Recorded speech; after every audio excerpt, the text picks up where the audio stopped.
ડભોઈ નગરપાલિકાની છેલ્લી સામાન્ય સભા તોફાની બની શાસક પક્ષે કોંગ્રેસના બે વિષય કાઢી નાખતા વિવાદ થયો હતો। કોંગ્રેસના કોર્પોરેટરે સામાન્ય સભામાંથી બહાર નીકળીને બહિષ્કાર કર્યો, જો કે ભાજપે બહુમતીના જોરે તમામ વિષય પાસ કરી સામાન્ય સભા ચાલુ રાખી। પાલિકાના કેમ્પસમાં તમામ કોર્પોરેટર્સે ફોટો સેશન પણ કર્યો।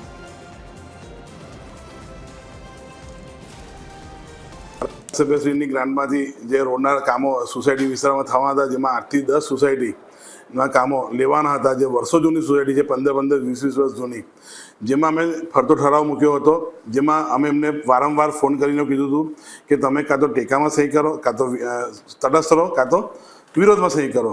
પણ એ મુદ્દો 15 દિવસથી એ લોકોએ મૂકી રાખ્યો ને આજે સમગ્ર સભામાં બી મુદ્દો હતો, પણ એ લોકોએ કોઈ ના વોકઆઉટ કર્યા ને અમે અમારી કોરમથી પૂરા કોરમથી સમગ્ર સભા ચલાવી છે।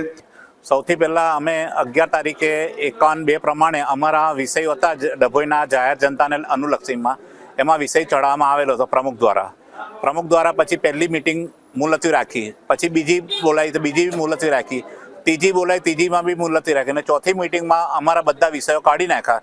ખરેખર નિયમ મુજબ 51(3)(11) મુજબ કોઈ પણ સમગ્ર સભા મુલતવી રહેલી હોય તો એ સમગ્ર સભા મુલતવી રહેલા વિષયો જ ચર્ચા થાય, બીજો નવા કાઢી મૂકી ના શકે અને જૂના કાઢી ના શકે।